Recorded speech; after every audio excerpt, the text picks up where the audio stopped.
ప్రేమ కథ చిత్రాల్లో తనకంటూ ఓ ప్రత్యేక గుర్తింపు సంపాదించుకున్నారు దర్శకుడు కరుణాకరన్. పవర్ స్టార్ పవన్ కళ్యాణ్తో ఆయన తెరకెక్కించిన తొలి ప్రేమ ఒక కల్ట్ సినిమాగా నిలిచిపోయింది. మొదటి సినిమాతోనే నేషనల్ అవార్డు అందుకున్న డైరెక్టర్గా కూడా నిలిచిపోయారు. అలానే రెబల్ స్టార్ ప్రభాస్తో చేసిన డార్లింగ్ మూవీ కూడా ఎవర్ గ్రీన్ హిట్గా నిలిచింది. ఆ తర్వాత పలు సినిమాలను డైరెక్ట్ చేసిన కరుణాకరన్ ఆశించిన స్థాయిలో ప్రేక్షకులను మెస్మరైజ్ చేయించలేకపోయారు.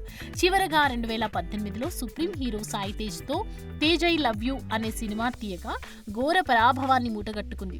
ఆ సినిమా ఫ్లాప్ కావటంతో ఆ తర్వాత మళ్లీ మెగా ఫోన్ పట్టుకోలేదు ఈ డైరెక్టర్. మధ్యలో చిన్న హీరోలతో సినిమా చేస్తున్నట్లు టాక్ నడిచినా అవి కార్యరూపం దాల్చలేదు. అయితే 7 ఏళ్ల తర్వాత మళ్లీ ఈయన ఓ సినిమాని డైరెక్ట్ చేయబోతున్నారని టాలీవుడ్ లో గుసగుసలు వినిపిస్తున్నాయి. ప్రముఖ నిర్మాత దిల్ రాజు ఫ్యామిలీ నుంచి తెలుగు చిత్రసీమకు ఎంట్రీ ఇచ్చిన ఆశీష్ దిల్ రాజు ఫ్యామిలీ మెంబర్ గా రౌడీ బాయ్స్ సినిమాతో సినీ పరిశ్రమలోకి హీరోగా ఎంట్రీ ఇచ్చిన ఆశిష్తో త్వరలోనే కరుణాకరన్ దర్శకత్వంలో నటించబోతున్నట్టు సమాచారం. చూడాలి మరి, తొలి సినిమాతోనే కల్ట్ స్టేటస్ పొందిన ఈ వెటరన్ డైరెక్టర్ మళ్ళీ సక్సెస్ ట్రాక్ ఎక్కుతాడో లేదో. For more videos like this, subscribe Big TV channel.